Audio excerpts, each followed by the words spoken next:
sir, we'll start. Yeah. Okay, a very good morning to each and every one of you who has joined this third day morning session. So, a very happy morning to each and everyone. And a special welcome to the guest speaker of today's session, Dr.S. KALAISELVAM, sir, from Chennai University.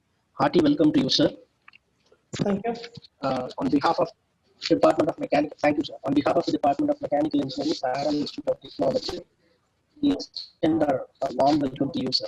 So may I now introduce our guest speaker for today's session, Dr.S. KALAISELVAM, sir, Head of the Department of Applied Science and Technology, Chennai University. So he has done his bachelor's from Government College of Engineering, Salem, in Mechanical Engineering. He has obtained his master's from College of Engineering, Dindi, Chennai University, in refrigeration and air conditioning. And he has completed his doctoral program in Mechanical Engineering from College of Engineering, Dindi, Chennai University. His area of research includes nano and micro heat transfer, phase change materials, nanosynthesis, and nano composites. So he has completed research projects from different funding agencies like DST, UGC, CSIR for a total worth of 135 lakhs. So his guidance includes PDF for one student from Togo, West Africa. And he has guided around 5 PhD scholars completed and more than 56 dissertations in ME and MTech. His research publications are more than 100 in reputed national and international journals, and he's published around 5 books. So he has also published a patent entitled PCMs with dispersed nanoparticles. His administrative experience includes Head of the Department, NSS Program Officer, Assistant Director, Center for Entrepreneurship Development, Chennai University, Placement Officer, AICTE Campus. So he has been honored with different awards and recognitions. He has received a Tamil Nadu Young Scientist Award by Science City from Government of Tamil Nadu, from the Honorable Minister of Higher Education, Active Researcher Award, the year 2013 by CTBT, Chennai University, from the former President of India, Honorable APJ Abdul Kalam. Young Mechanical Engineering in 2010 award from Institution of Engineers India, Calcutta. Young Scientist in 2009 from DST Government of India. MRSI Prize for the Best Poster Test Paper from Kalpaka, Materials Research Society of India, Kalpaka. And he's also an active reviewer of different journals. So we are happy to have you, sir, and we are privileged to have you for today's session, and we are eagerly looking forward for your session, sir. So please kindly take over the session. Yeah, thank you. Thank you for the brief introduction. Sir, I'm audible? Yes, sir. Yes, sir. Okay. Yes, sir, audible. Okay. Yeah, You are audible. The slide is visible? Yeah, yes, sir. Sustainable thermal energy storage for nearly zero energy buildings. Yeah, great. Okay. Thank you, sir. Good morning, my morning. dear friends. Myself, Dr.S. KALAISELVAM. I'm the Professor and Head, Department of Applied Science and Technology. So this department is offering a BTech program in Petroleum Engineering and Technology, an MTech program in Industrial Safety and Hazardous Management. So I am the one started this two program.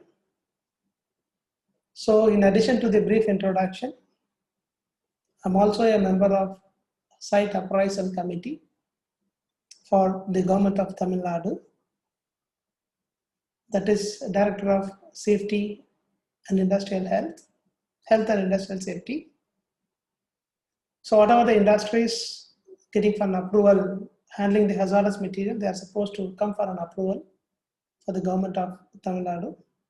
So we are the higher body to give approval to the industries for the production or working in a hazardous environment.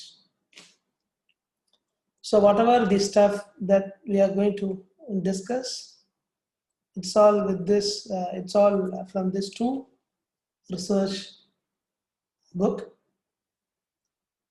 The author, myself, and Dr. Paramesh, that is Thermal Energy Storage Technology for Sustainability, System Design, Assessment, and Application.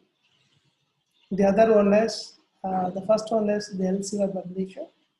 The other one is the Springer publisher.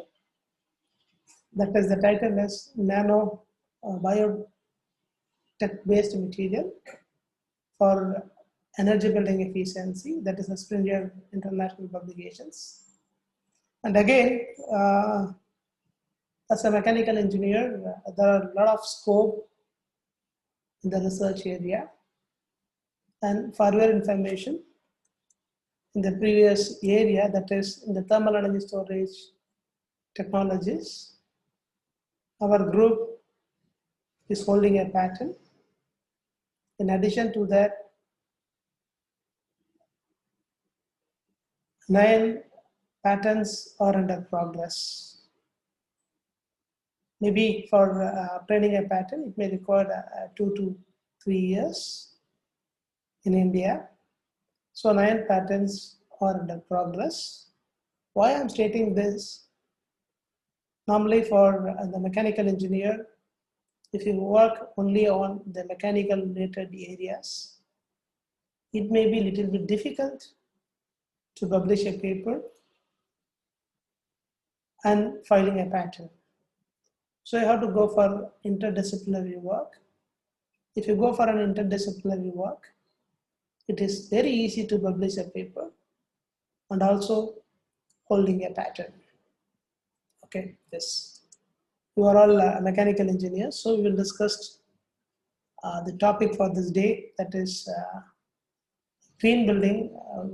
That is, the topic is sustainable energy storage system for nearly zero energy buildings. So for understanding this concept, that is zero energy building, you are supposed to know what's a zero energy building, then how you can make this zero energy building, that we are going to discuss. So for understanding the concept of zero energy building, you are supposed to know the green buildings. First we will discuss what is green building, then why the building is green,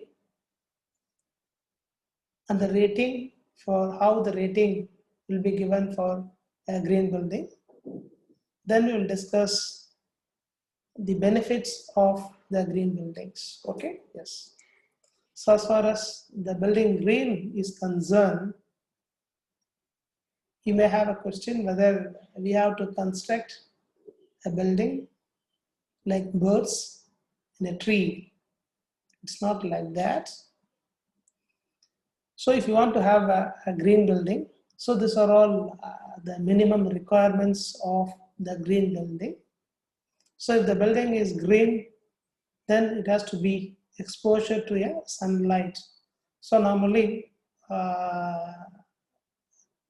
in general building, during daytime, if there is no enough ventilation, whether it may be a light ventilation or air ventilation, we used to put on the lights.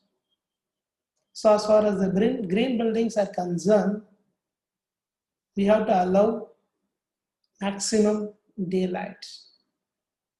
And again, during this COVID situation, you know the importance of the sunlight and sun rays. So the green buildings also emphasize the importance of the daylighting. And again, as a mechanical engineer, I think most of them are mechanical engineer. So you have a query or a doubt. If you allow a maximum sunlight or daylight into the building, obviously your heat load increases, right? Now, because these days, the comfort is a very, very important parameter.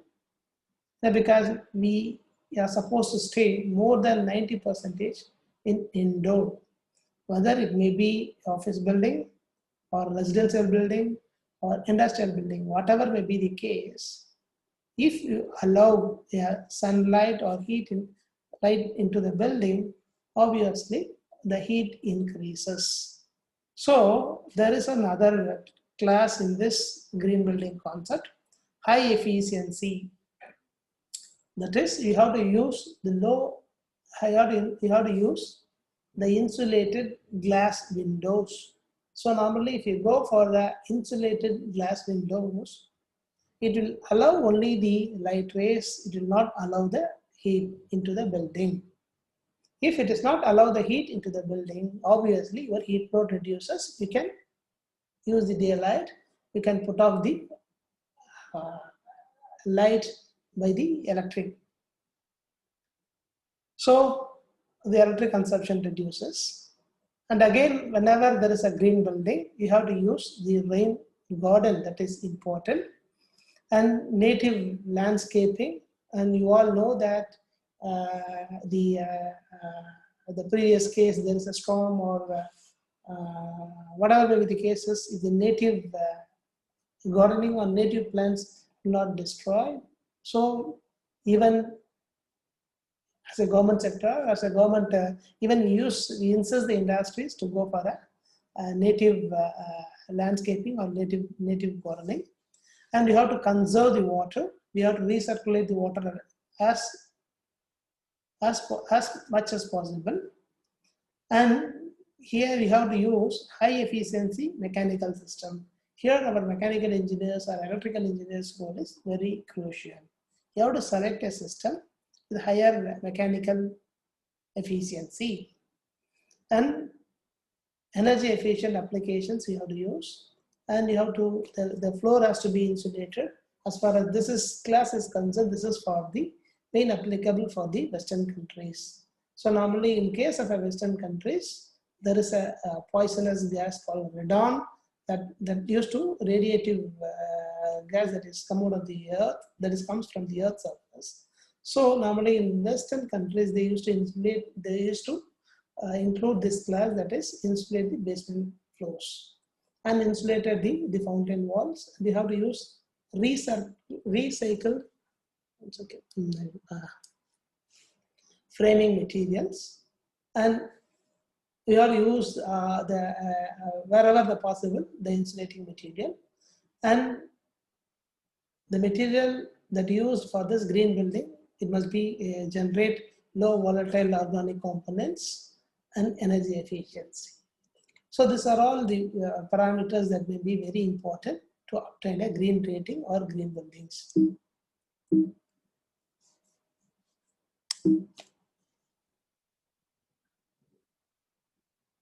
Yes. Why the building is green? Discuss. So normally the impact of building on resources. Why the government is giving a lot of initiatives, and the entire society is giving an importance for the buildings, because as you all know that the 40% of the primary energy usage is done by the buildings.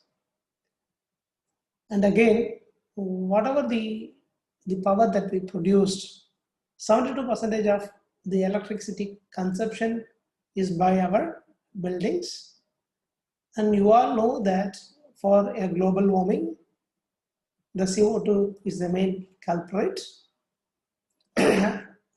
As a building, our building materials, it includes the building materials and the usage building components. We produce 39% of CO2. That is the CO2 emission, 39% is by the buildings. And the water consumption, as you all know that, the total global consumption, 13.6% of water is consumed by our buildings. And again, if you go for the green energy or green building concepts, it will reduce the energy usage by 24 to 50%, and we can reduce the CO2 emission by 33 to 39%. and we can reduce the usage of water by 40%, and the solid waste can be reduced by 70%. As I told that the people spend 90% of the time indoor, but the EPA, Environmental Protection Agency, stated that our indoor air pollutant is greater than 2 to 5 times greater than the outdoor air level. So normally, for measuring the indoor pollutants or indoor air pollutants, we used to consider the CO2 as the main index for measuring the indoor pollutants. So normally, if you measure the CO2, normally in Chennai, we conducted almost more than 350 to 400 places the indoor air quality survey, and we also found that most of the buildings are under sick building syndrome. It shows that the level of pollutant inside this building is very, very high. Normally, even the ASTRE, that is American Society of Heating and Refrigerating Engineers, they recommends the CO2 level is 1200 ppm. But most of the building, the CO2 level is more than 2000 ppm. That is why in some people, if they stay more hours in an indoor, they may feel headache. And again, the EPA stated that if there is a poor indoor air quality, the absenteeism increases. If there is an absenteeism increases, there may be a possibilities of productivity also. So the industries are looking for a green buildings. Now, because if there is a green building, this indoor level or the sick building syndromes can be reduced. That is, by it also maintain a indoor air quality inside the buildings. So these are all the rating systems. The LEED, it was followed by US, BREEAM UK, CASBE Japan, DGNB German, Green Star, it's a rating by Australia, and IGBC or LEED. LEED is, it's again very similar to US. These days we are following almost the US standards. So it was created by US Green Building Council in the year 1998, and it is nationally recognized as a green buildings, and it's also adopted by other countries like Canada, Australia, Hong Kong, and India. So as far as the LEED 2009 is concerned, so these are all the weightage given for the individuals. So the climate changes, that's higher weightage, and because the global society is giving much importance to the climate changes. So the climate changes, the higher weightage, then indoor environmental quality, resource depletion, human health criteria. These are all the weightage, how the weightage is given in terms of LEED 2009.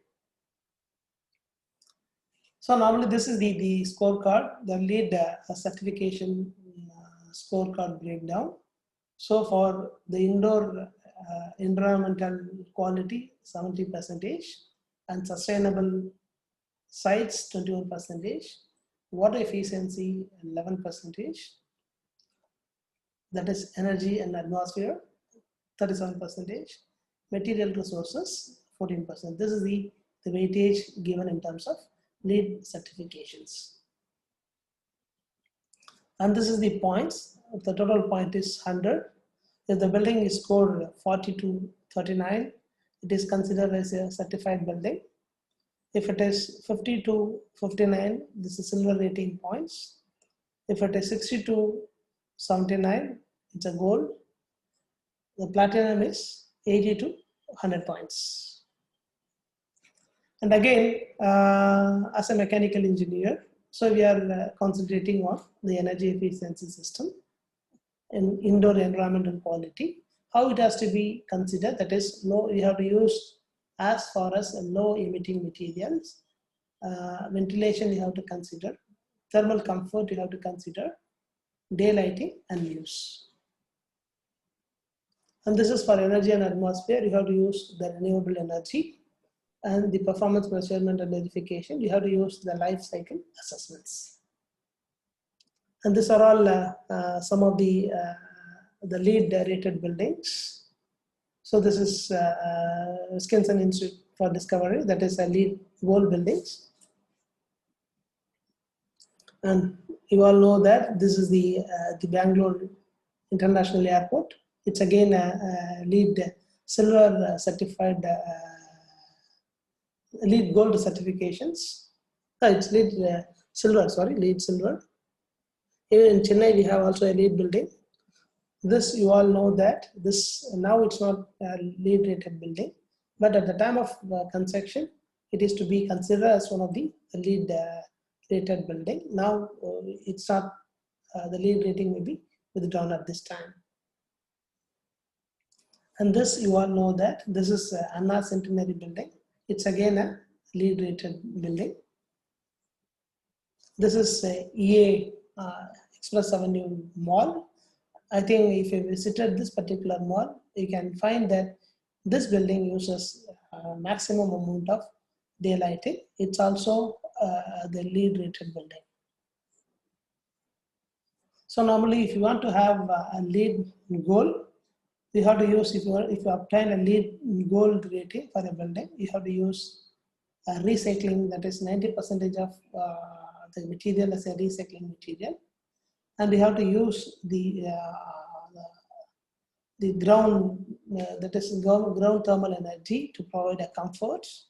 And you have to use high performance terracotta or recycled insulation for exterior wall. And you have to use automatic window shades, that is to limit the exposure of heat or cold. And as far as possible, you have to use for a natural lighting.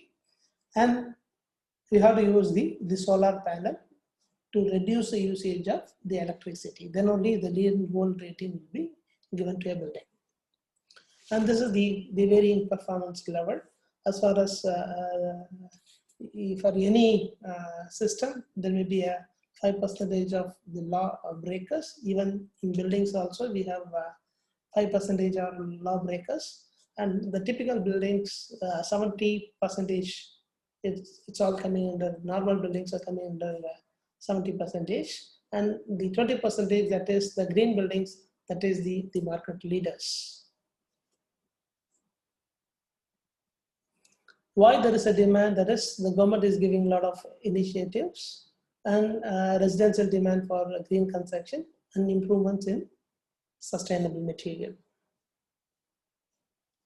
So these are all, whenever we are doing any activities, you have to look at the business perspectives. Then only the society will accept.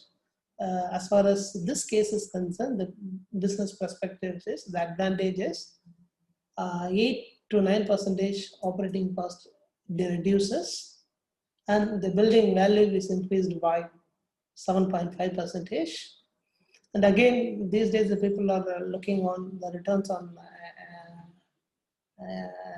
investment. Here 6.6% returns on investment improves.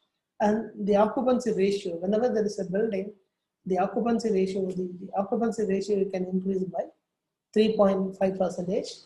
Even by increasing the occupancy ratio, the people are very comfortable. That's what I'm trying to say here. And 3%, the rent ratio increases. That's an advantage for a people. And this is the builder's benefits. And they have two benefits. One is builder is also benefited. The other, the consumer is also benefited. As far as the builder benefits are concerned, the total cost will be reduced and increased revenue, higher profits. As far as the customers are concerned, higher customer in the sense we are the users in a building, that is healthier indoor environment, more comfortable, more durable, and 30 to 60% more energy efficient, and it is more environmental responsible. So these are all the customer benefits. And these are all the vertical farming to reduce the heat load. And this is the farming method to reduce the heat load into the building. So zero energy building, in the sense, this is the main concept of the zero energy building. That is, the actual annual delivered energy is less than or equal to the on-site renewable exported energy. That is, I will look. So this is the total, this is a building. The energy into the system and energy out of the system must be equal, or the energy into the system must be less than energy out to the system. In the sense, we have to give energy to the nearby building. Then only it's a zero energy building. So, and again, industry is looking on zero discharge. In the sense, no effluent or nothing can be discharged out from the building. So for attaining this, what is a mechanical rule? So for that, we use a nanotechnology as one of the tools to obtain this high energy efficiency. So for that, I'm taking as a phase change thermal energy PCA material, that is phase change materials for energy storage. So for instead of using the conventional phase change materials, we tailor-made the phase change material with some added advantage. For that, we use the tool nanotechnology as a tool. Why you use a nanotechnology? That is, it increases the surface area, and the interface and size effect is predominant in case of nanotechnology. So we use this nanotechnology in our phase change materials. So these are all the methods to synthesis the nanomaterial. One is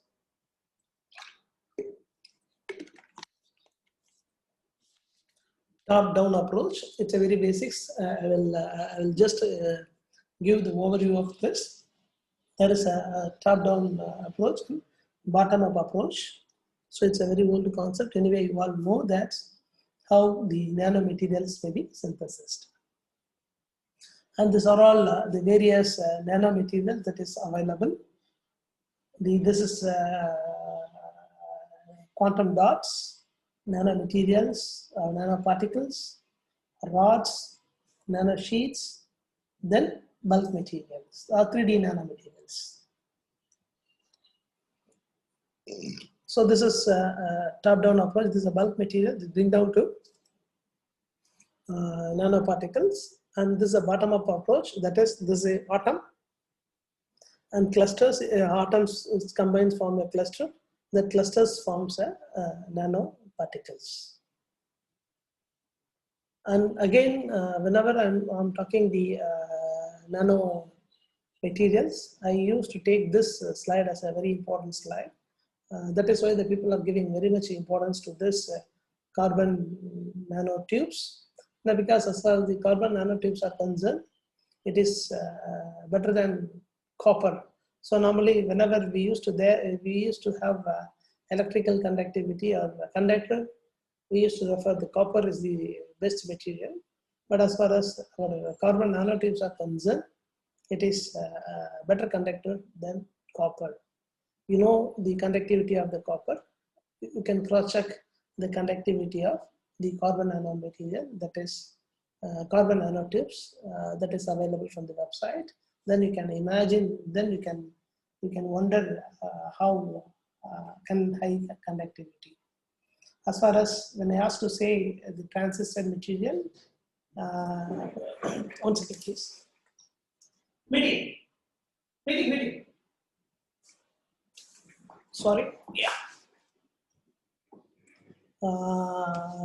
There is whenever I ask a transistor material, you people are immediately says that better transistor material is silicon, but our carbon nanotubes are better than the silicon. As far as the heat conductivity is concerned, people will immediately say that the diamond will be the heat conductive material, but as far as our carbon nanotubes are concerned, it's 2 times higher than the diamond. For field emission, it is 500 times higher than molybdenum. As far as the stability is concerned, it is more thermally stable, even up to 1500 degrees centigrade. The stability of the material is very, very important. And the density, that is the light weight. Whenever you ask for lightweight material, obviously, as a mechanical engineer or a material man, you may say that the aluminum or aluminum composite will be the lightweight material.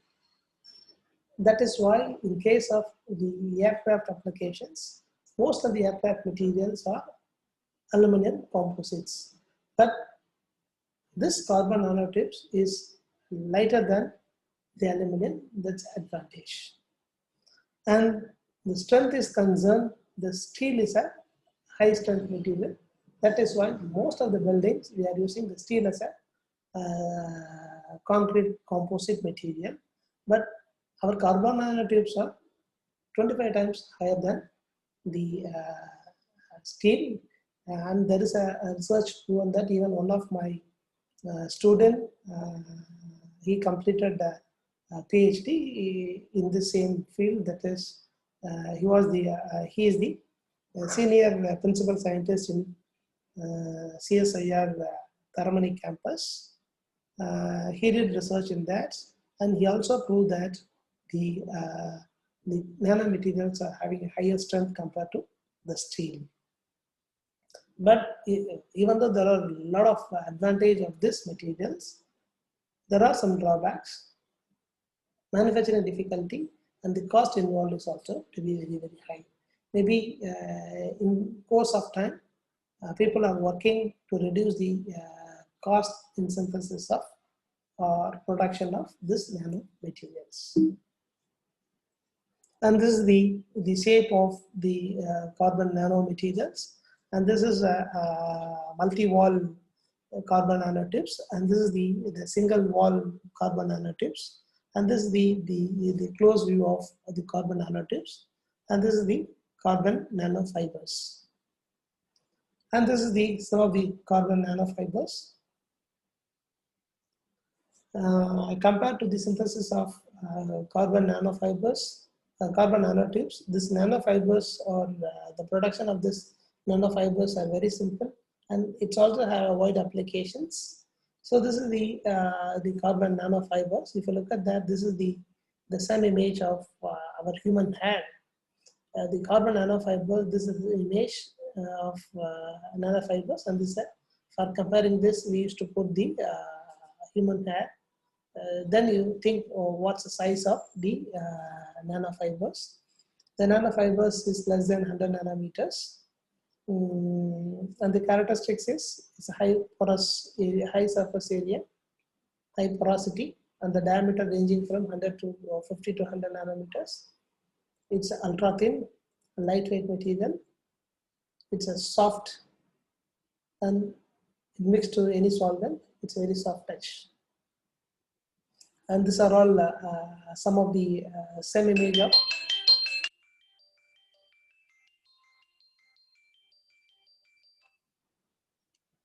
this is some image of the nanofibers. And these are all some of the nanofibers, that is gadolinium oxide nanofibers that we produced in our laboratory for fuel cell applications. And these are all the PLG nanofibers that we produced in our laboratory for the medical applications. And this is the nanofibers. This is the shape of these nanofibers that we produced in our laboratory for fuel cell applications. And this is also to be published in Applied Surface Science. He's the one of these scholars did this nanofiber synthesis. Now we'll move on to this latent thermal energy storage. So whenever I told that the energy consumption, so for that we are using the phase change material. So this is the actual air conditioning building. So here the people are working, and this is the heat radiation. This is the fall ceiling where the return airs are to be collected. And this is the temperature time diagram of any phase change materials, that is latent heat phase change materials. So this is sensible cooling. For a mechanical engineer, it may be very, very basics, but for understanding the concept, I will explain this, then only it's easy to grasp the higher research. So this is the freezing process. So this is sensible cooling, and this is the phase change area where there is no change in temperature, only the phase change occurs. And this is the sensible cooling of solid PCM. This is sensible cooling of liquid PCM. Here it is solid, and again further if we extract energy, then there is a subcooling takes place. This further cooling takes place. It's lower than the freezing temperature. And this is the melting process. This is a sensible heating of solid PCM. If you take any solid material, if you try to heat it, the temperature increases. When it reaches the melting temperature, there is no rise in temperature. Instead, what happens? The temperature remains constant. The solid becomes liquid. The next will be the sensible heating of the liquid PCM. And this is the PCM applications. The PCM application is, it's also applied for cooling applications. The cooling applications in the sense energy savings in telecom sectors, increasing the life of telecom equipments, reduce the air conditioning. This is for cooling applications. And this is for heating application. The PCM is also used for heating application, that is hot water heater or boiler industries, even living room heating and swimming pool applications. And the application of the PCM in other applications such as pharmaceutical industries, it used a very wide range, and food and poultry industries, they are using this phase change materials, and thermal wear for adverse climate conditions.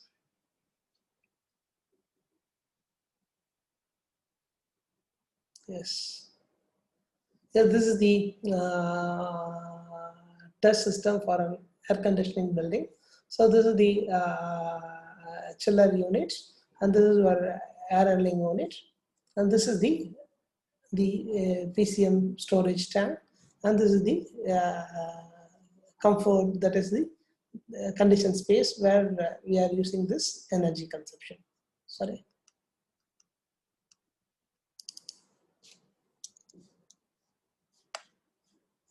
Sorry.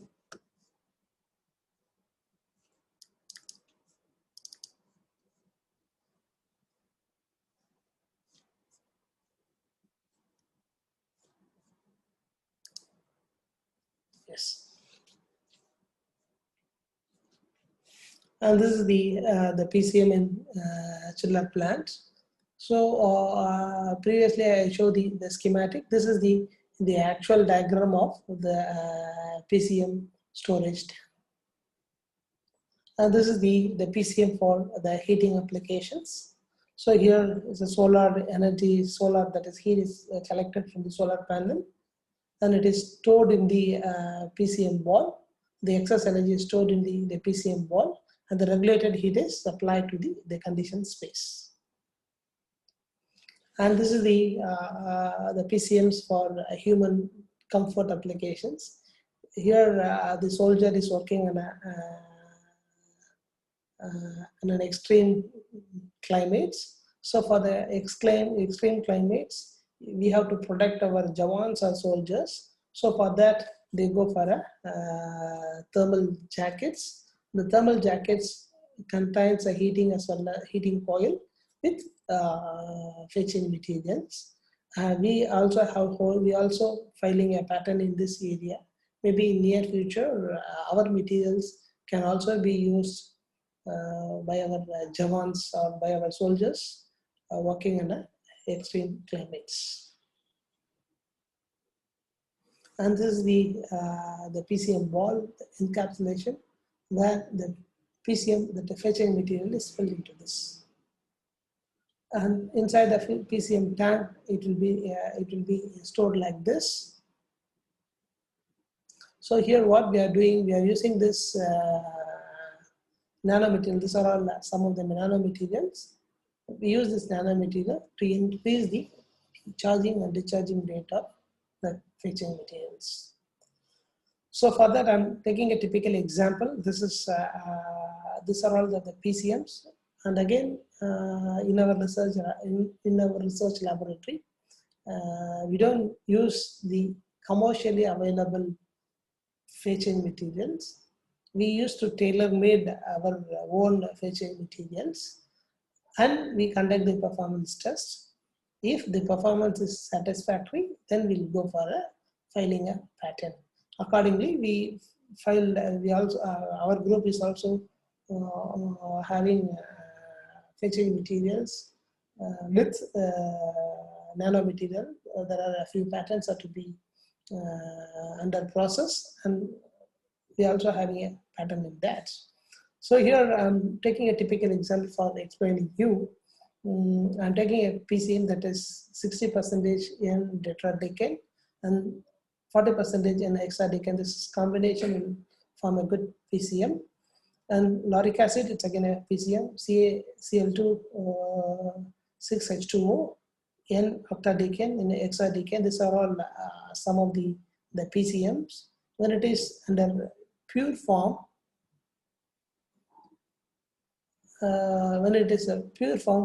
this is the charging time required. It requires this much time under pure form.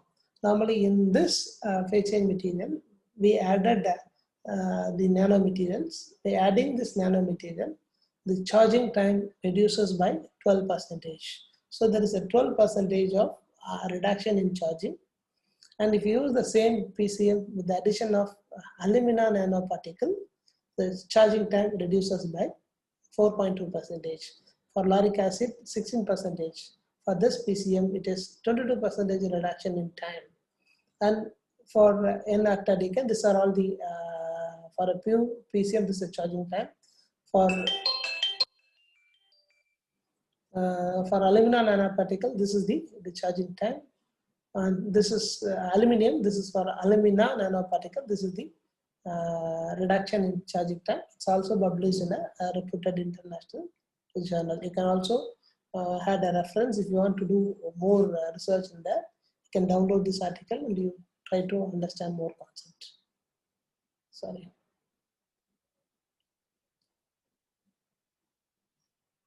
So this is the nanomaterial. Normally what happens, we use for the dispersion of nanomaterial into the PCM, sometimes we are supposed to use the surfactants. Normally, if you are not using the proper surfactants, there may be a possibilities of agglomeration. To avoid the agglomeration, sometimes we may use surfactants. So normally, if you use surfactants, it will be like this. This is the nanoparticle, and this is the surfactants acts as a coating. And this is without surfactants. Normally, as you all know that the nanomaterials will have a higher surface energy. If it is not to be, if we are not adding a surfactant, there may be a possibilities of agglomeration. To avoid that, the people will use surfactants. And again, obviously, you may have a question. If you use the surfactants, the total, the properties, whatever the desirable properties may be reduced. Yes, of course. But if it agglomerates, then it will not act as a nano. It will sometimes it acts as a bulk material. So to avoid that, we used to coat the material with surfactants. And this is the one of the fetching material with the copper oxide, copper nanomaterial. So this is the pure oleic acid. It's a fetching material. The fetching temperature is 4, I think so, 4 degrees centigrade. And this is the, by addition of copper nanoparticle by 0.5 percentage. There's a slight cloud changes. If you're adding the, if you increase the concentration, if you increase the addition of copper nanomaterial, so it will be like this. And this is the frozen of fetching material. And this is the term and semi image of the copper oxide nanomaterial that was produced in our laboratory. And this is the latent solidification and melting curve of the PCM with the different mass fraction. In the previous case, I told that how the latent heat curve, right? But this is the actual latent heat curve that obtained for a fetching material. This is the sensible cooling of a liquid, and this is the latent heat, and the next will be the sensible cooling of liquids. Okay, yes. And this is the latent heat. Normally, if you add any material, if you add any impurities into the fetching, by adding this nanoparticle into the fetching material, it's also act as an impurities, right? So normally, if you add any impurities into the system, obviously, if properties may be reduced or enhanced. So as far as this case is concerned, by adding impurities, by adding PCM as an impurities, so by adding the nanoparticle into the PCM as an impurities, latent heat, there's a slight changes in latent heat. It's again acceptable by a international society. And again, you might have asked, by adding this nanomaterial, how the charging and discharging time increases, or charging time reduces and discharging time is also reduced. There is a higher reduction. This is because of heat conduction as well as convection. So as far as this case is concerned, we are taking a typical example of conductivity of that particular material. So here, if conventional oleic acid, that is a pure oleic acid, the conductivity is 0.24 watt per meter Kelvin. By adding this nanomaterial concentration, the conductivity increases. So in our laboratory, we have the facilities for measuring the conductivity of any liquid. And we have also facilities for measuring the conductivity of any material, whether you can give a solid material, liquid material, or powder material. In our laboratory, we have the facilities for measuring all the thermal properties of any material at any temperature ranges. And this is the heat flow versus temperature curve. This is the DSC and differential scanning calorimetry for the fetching material that we synthesized. Okay, yes. And this is for water with copper nanoparticles.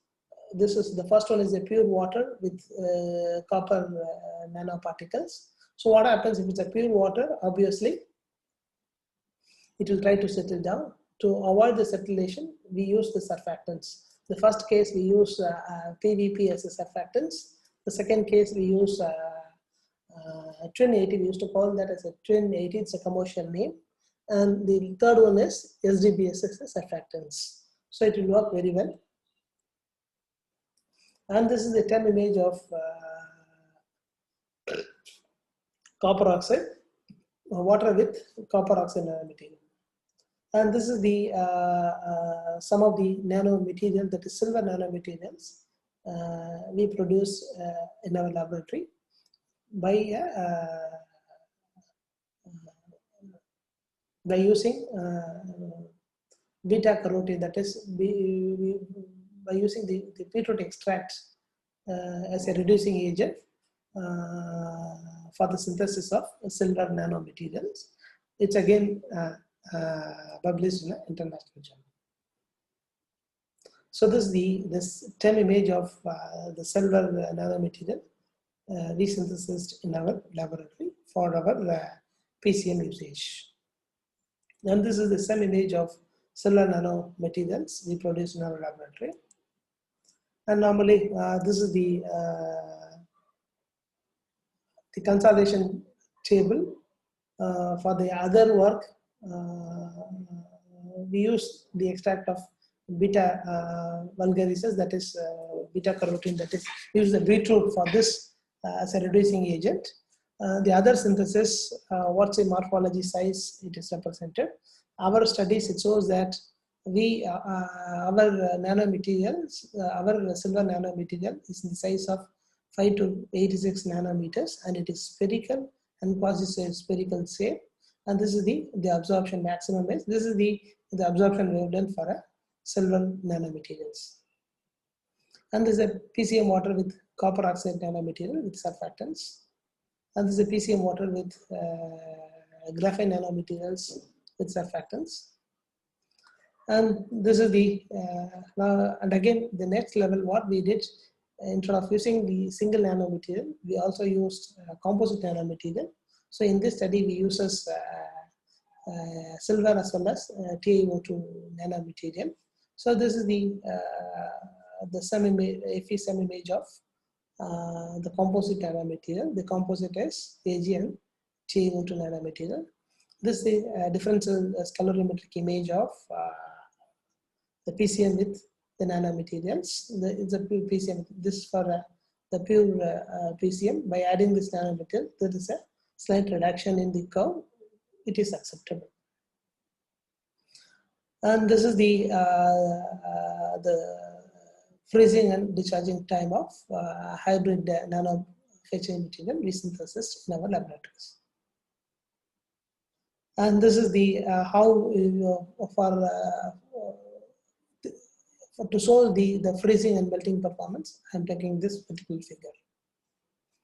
And this is the sedimentation photograph of the composite PCMs. This is a paraffin with copper oxide nanomaterial. This is paraffin with TiO2 nanomaterials. And this is a paraffin PCM with, normally if you go for a conventional PCM, they used to say that the paraffin is a good PCM. But here we make our own fetching materials. The paraffin with copper oxide and TiO2 nanomaterials. This is paraffin with copper oxide, and yeah, one is solidification and melted stage, the other one in the solid stage. And these are all the nanomaterials we synthesized in our laboratory for the previous usage. This is a copper oxide nanomaterial, some image of the copper oxide nanomaterial. It seems to be a flake size. This is a TiO2 nanomaterial, and this is a copper oxide TiO2 nanomaterials.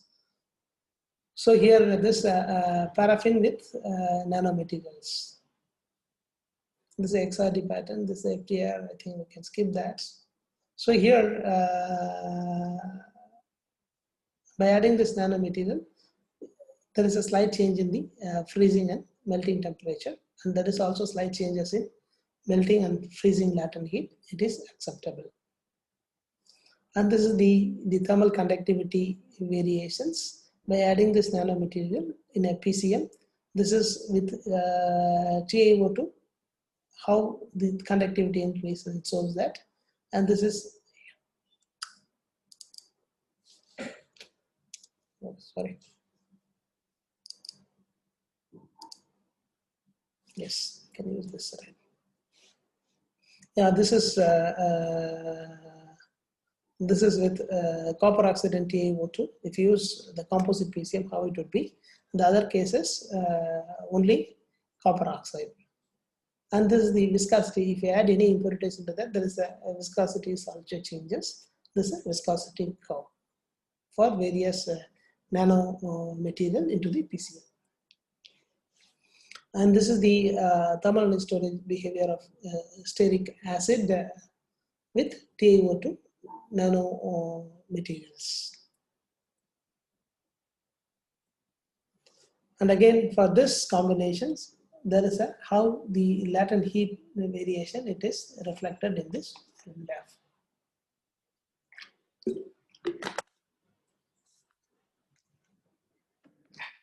And this is the thermal conductivity variation of the nanomaterials.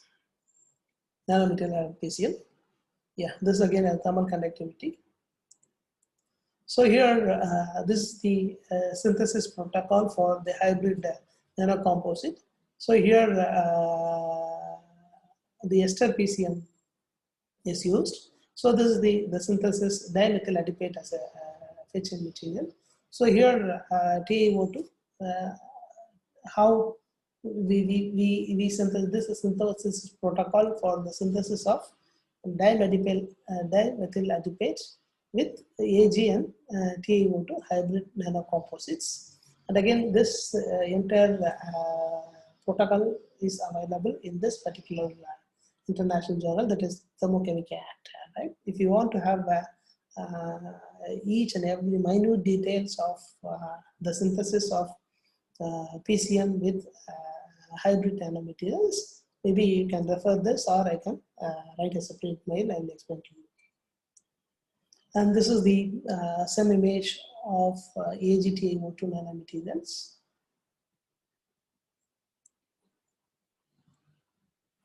And this is the FTIR image of nanomaterials we synthesized in our laboratory. And you have when I can, by adding this any nanomaterial into that, so how long you can add this nanomaterials? For that we have a limiting proportion, that is we have to add this nanomaterial, and we have to measure the latent heat and measure the viscosity, and one particular point of time it will cross each other. That is the limiting point. I'll show the diagram. Maybe this is the limiting curve, right? If you look at this particular diagram, so this is the viscosity curve, and this is the latent heat of melting, and this is the latent heat of freezing for a nanomaterial for various nanoparticle concentration. So it will cross at this one particular point.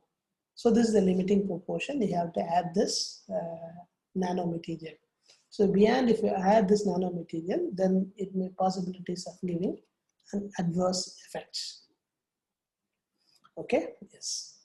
So as far as this case is concerned, 0.88% maybe will give a better performance for a fetching material.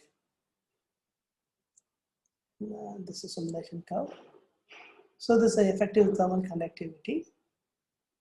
So we also calculated the experimentally conducted, and we also theoretically we also calculated the thermal conductivity, almost the same. So here in this case, previously what we did, we take a phase change material. This, let us assume that this is a phase change material. We add some impurities. By adding some impurities, the performance increases. So before that, we improve the performance by adding the bulk material. Now, because initially we tried with the bulk materials, it will give a better performance, but it got optimized. To further improvement, we are adding this nanomaterial. So this is the first one, that is, this is the cylindrical encapsulation with some copper fins. If you look at that, there is a fin, right? So because of how the performance takes place, we conducted that as an initial study. It was published in a journal, that is a Journal of Building Performance Simulation. So this is the plain cylinder, how it would be. And this is with conventional fin, and this is with slotted fin, how the liquid fraction, that is how the solidification takes place. It is projected here. Yes. In the other cases, we found that adding this nanomaterial will have a higher performance compared to the conventional fins.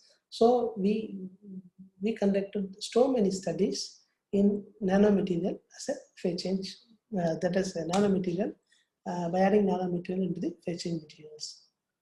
This is activated carbon nanosheets that produced for the building applications, that is phase change material cooling applications. This activated carbon and sheets we synthesized from the hemp. In Tamil we used to call them as a puluchakire, right? From that puluchakire, that is, we produce this activated carbon. Now, because that material is available, enormous, and this reduces the cost of the production of this activated carbon. And this is the activated carbon with oleic and capric acid. So initially we tried with single phase change material. Later studies, instead of going for a single phase change material, we go for a heterotic phase change materials. In the heterotic phase change materials, we added activated carbon as a nanomaterials. So normally, if you go for heterotic phase change materials, so you can have a flexibilities of obtaining whatever may be the phase change temperature that can be obtained by mixing these two phase change materials. Okay. So for the pure heterotic PCM, this is the thermal conductivity enhancement. This for a liquid stage, and this is for a solid stage, the thermal conductivity. By adding this activated carbon, you look at that there is a increase in the thermal conductivity. And this particular phase change materials, that is oleic acid and capric acid with activated carbon for a banana ripening applications. So normally for the ripening of banana, we may require cooling energy to maintain a very constant temperature. We go for a phase change material assisted cooling energy. So we uses that oleic capric acid with activated carbon for this banana ripening applications. It's also published in an international journal, Energy and Buildings. And this is the, as I told that for a heterotic phase change material. So this is the mass fraction of oleic acid, and this is the capric acid on oleic acid. If you look at that, this is the heterotic point. So the phase change temperature of this particular phase change material is around 273 Kelvin. Okay, so here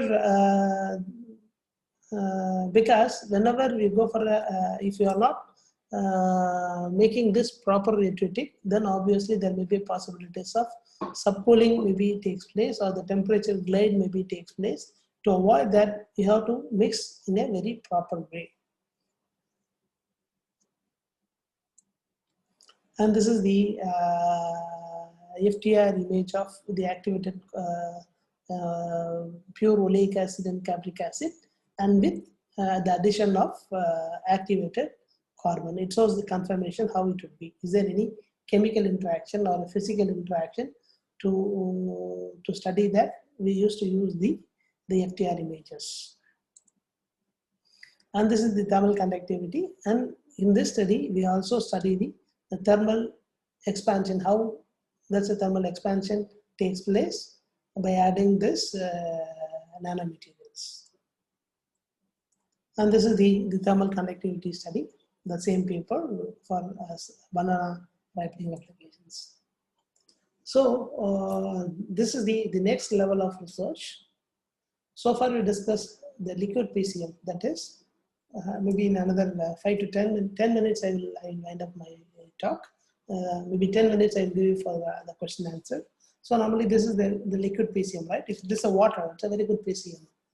And again, the problem is, as I told that in case of a thermal jacket applications, right? For extreme climates, this PCM can be used as a phase change material to prevent the extreme temperature. The problem in liquid PCM is when it melts, if it damage or it rupture. So normally the soldier, they used to work on extreme temperature, as well as the work is, it's not a very smooth area, it's a very rough area. There may be possibilities of the damage of this the jacket. If there is a damage in thermal jacket, what happens? The liquid may coming out. It will create some disturbance. Or even we have phase change materials for a helmet cooling. Normally, if you ask people like me to wear helmet, normally I don't say no. I so immediately say no, right? And because if I wear a helmet, what happens? There may be sweating takes place, right? If there is a sweating, there may be possibilities of the hair loss. So people are with discomfort. They are wearing the helmets. We invented a helmet with phase change materials. So inside this helmet, we have a cool pad. Again, if you wear this helmet, you may be comfortable for 4 hours. You can use this helmet without charging. So it will give a very comfortable temperature. So you don't have a sweating at the head. The problem when if you use a conventional PCM as a liquid PCM, when there is an incident takes place, when there is an incident or accident takes place, if there is a damage of the helmets, if you use a liquid, there may be it may be spill over your head. Then it's like an acid, right? It may damage your skull or your skin of your skull. So to avoid that, the next level of research is it's a PCM. It in the powder form. It's like your conventional talc powder, right? Instead of as a liquid form, it's in the powder form. Even if it spill over, you can just remove. If you spread like that, it will go away. It's like a powder. If it's a liquid, it may be a problem. It's in the encapsulation itself. So here, if you look at this particular container, this plastic container with what is a phase change material. But normally, this particular PCM, what we are going to discuss, it's in the powder form. It's like a powder. It's not a liquid. You can take and put in a packet, and wherever you want, you can use it. It's like there is less possibilities of leakage. That is nothing but the micro encapsulated PCM. Previously, it's a conventional encapsulated PCM, and now the new concept is micro encapsulated PCM. The other concept is nano encapsulated PCM. The encapsulation material itself, it's the micro size. So inside this micro encapsulation, you have the PCM. So here, this is the one of the oleic acid, mystric acid PCM doped with silver doped zinc oxide nanomaterial in a oleic mystric acid iteratic phase change material. Normally in the previous case, sorry. Yes. If you look at that, this is a PCM, it shows in a liquid, right? But if you look at this is a PCM. It's like a tablet. You can easily carry this anywhere, right? So this is the PCM, the same material mixed with Ag and zinc oxide nanomaterial doped oleic and mystric acid phase change material. It's like a powder form. And this is the Ag, and this is a pure PCM. This is the synthesis protocol for the synthesis of micro encapsulated phase change material. The final form will be like a powder. And this is the chemical formulation, how it took place. It is explained in this chemical formulation. And again, it's also available in a international, it's also published, and you can download this for further detail. For clearly explain how, what are the possible, what are the problems, and what are the advantages. It's all explained in this particular journal. And again, this is the iteratic PCM, solid PCM at 5 degrees centigrade. It's solid. Micro encapsulated PCM, it's again a solid. The temperature increases to -5 to 0 degrees centigrade. If you look at that, how it would be. Micro encapsulated PCM, you don't find any difference. Even it's same as -5, 0. At +5 degrees centigrade, this iteratic PCM as a liquid, right? It's not melting. It's melting. But micro encapsulated PCM, the same. There is no physical appearance. There is it's same as -5, 0, and +5. At 25 degrees centigrade, the iteratic PCM, it becomes fully liquid. But as far as our micro encapsulated PCM, the appearance will be the same. That's the advantage of the microencapsulated PCM, but the thermal performance is little bit lower than the liquid phase change material. Sorry. Yes. And these are all some of the confirmation studies. Yeah. And this is so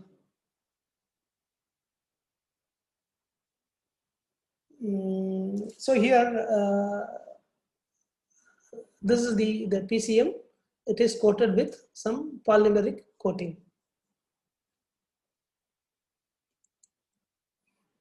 And these are all some of the same image of the micro-encapsulated PCM. This is nano-encapsulated. The previous one is the nano-encapsulated PCM. This nano-encapsulated PCM. And this is the same image of the nano-encapsulated PCM that we synthesized in our laboratories. It's like a nano capsule. This is a thermal conductivity of the oleic acid and nano-encapsulated PCM. So the PCM is oleic acid and it's a nano-encapsulated form. It's again published in an international journal. It's all the better clarity. You can refer this international journal. You can, if you have any further queries, you can anytime you can mail me. And this is the thermal properties of oleic acid and nano-encapsulated PCM. This is sample code. It's our reference. So here, this is a melting temperature. This is oleic acid, and these are all some of the nano-encapsulated PCM with Ag silver.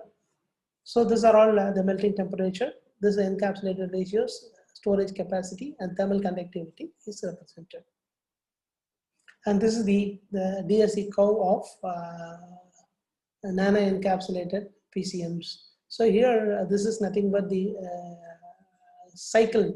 So normally you would have a question, right? I'm having a phase change material. What's the life of the material?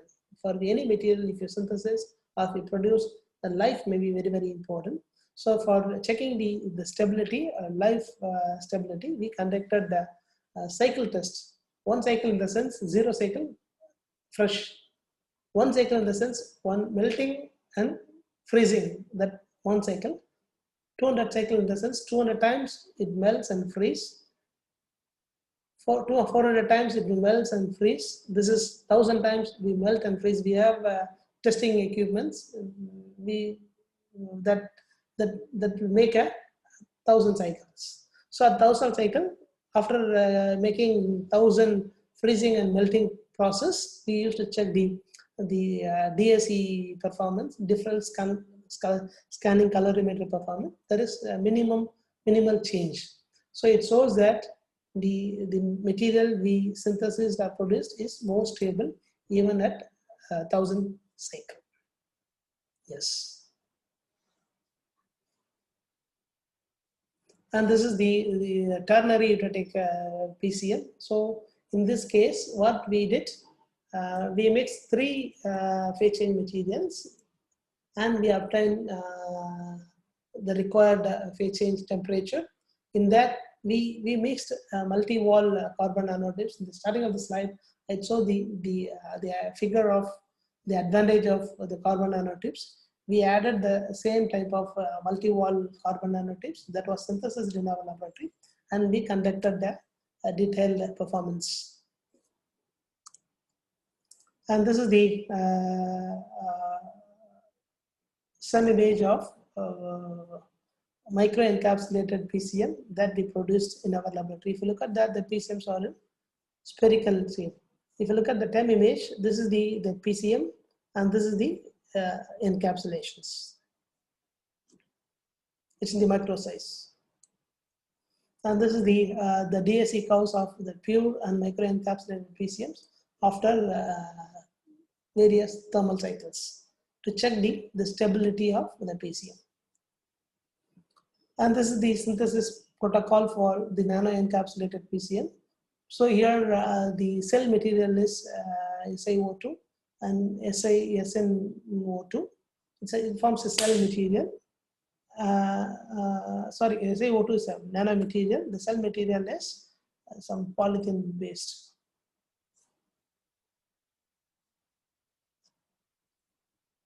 And this is the nano encapsulated PCM with SiO2 and SnO2 nanomaterials. So this is the size of the nano encapsulated PCM. If you measure the size of this the powder, it will in the order of 600 nanometers. And this is the freezing curve, and this is the iterative point of the nano fetching materials. And this is the metal coated SiO2 nano encapsulations. So this is again a nano encapsulated PCM. This is a synthesis protocol. And this is the short-term image of the nano encapsulated PCM that we produced in our laboratory. And we conducted, it shows that how it will degrade at various temperature, what happens at various temperature. We conducted a detailed study on that. So normally in case of a normal eutectic PCM, it will melt. Our micro encapsulated PCM, even at 50 degrees centigrade, you don't find any observation. That's a main advantage. That is why it used in a wide applications. So in this area only, we find a lot of patents. So this is thermal properties. Maybe in another 5 minutes, I will try to find out. This is a DSC curve. So here, what we did. So here I will show this. So this sand. This is cement plaster. So normally, what happens in this cement plaster? We added our porous. We added our micro encapsulated PCM, and we plastered over the surface. So normally, if the conventional liquid PCM in the sense,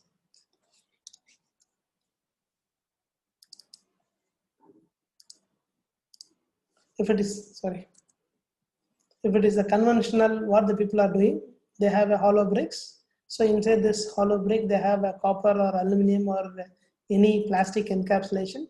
So inside this plastic encapsulation, they used to pour fetching material, and they used to conduct the performance. So the problem in this type of conventional is, over a period of time, if there is a damage in this encapsulation, it is leaked.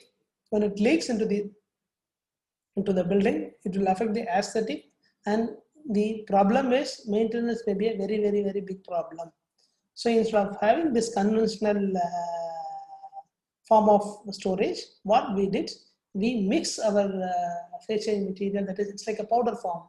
If it's a liquid form, it may be very difficult to hold it. It's like our conventional talc powder. We used to mix with this cement, and we conducted a performance test, how the energy absorption takes place. And this is the chamfer. He is the student working in this particular area. And this is a cyclomatic chamfer. Our material, this is the PCM plastered brick. And one side we used to maintain the ambient temperature. The other side we used to fix the room temperature. And we conduct how the heat infiltration takes place. And this is the specification of the cyclomatic chamfer facilities that is available in the laboratory. If anybody wanted to use these facilities, you can approach me. We'll give you can also use the facilities after getting a proper approval. And this is the brick plastered with PCM material, and used to conduct the performance, how it would be. And here it is still under research level. That is why I'm not importing a lot of data in that. So this is a cyclic curve. This is a commercial brick, and this is for the PCM impregnated brick, how the cycle, that's heating cycle, cooling cycle takes place. So with this, I can stop this today's discussion. If you have any queries, please let me know. Thank you, sir. Thank you for the excellent presentation you have given us. And hope the participants have benefited from your presentations. Thank you, sir. Okay. So it is time for the participants to put forward your queries. Participants, if you have any questions, please unmute yourself and please you can put forward your question. So meanwhile, I request you, sir, to display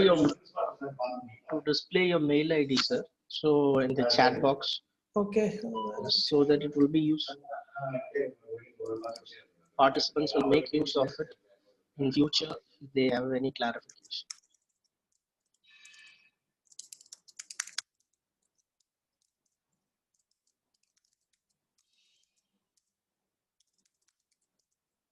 So this is a mail ID. Okay. Thank you, sir. manapalai@gmail.com. Maybe in future, if you have any queries, you can send a mail. Thank you, sir. Thank you for that. Participants, please make a note of the mail ID, and you can contact sir if you have any clarifications in the future. Please. And again, in Google, if you type my name, you can find a lot of information, right? You can also get all the information. You just type a name in Google. You can get a lot of information. You may get almost all papers. Thank you, sir. Thank you.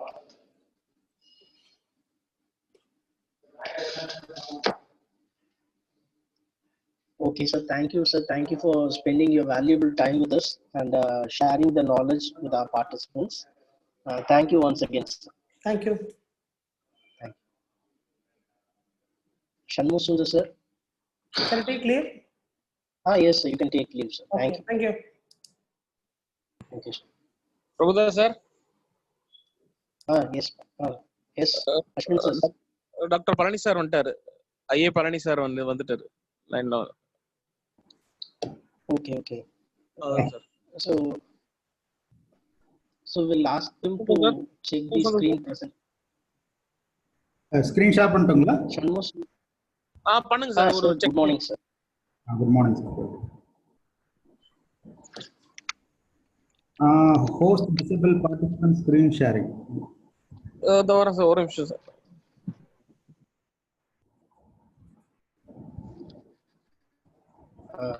Dear participants, please stay online. So we will start the next session in a few minutes. Shanmugh Sundar sir.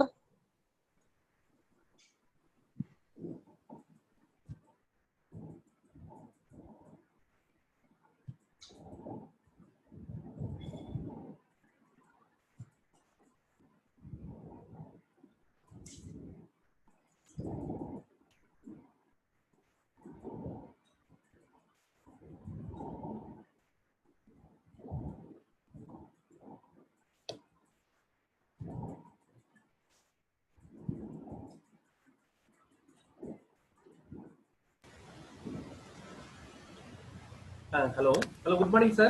Sir, good morning, sir. How are you? Good morning, sir. Fine, sir. Thank you very much, sir. Thank you, sir. Correct time Prabhudas sir.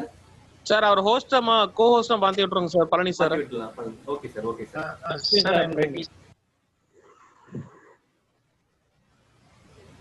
Kalaiselvam sir, vote as பட்டிங்களா? Ashwin sir. Ashwin. Sir பண்ணிட்டாரு sir அவரு. Prabhudas sir பண்ணிட்டாரு. Okay. Thank you.